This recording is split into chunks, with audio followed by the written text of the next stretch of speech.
Hozir nima ishlaymiz? Pasechka oyog'i.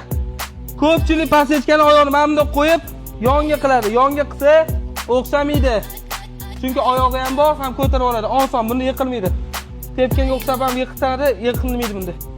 Mana oldida oyog'ini uchi bir qarish. Buni orqadan tortsang, mana buni hisobiga ko'tarib oladi oyog'ini. Natijada zo'r yiqiladi. Uning uchun qanaqa qilasan? 1-2 baka uramiz. Raz, va baka. Sразу almashtirib. Oldinga. Turaman.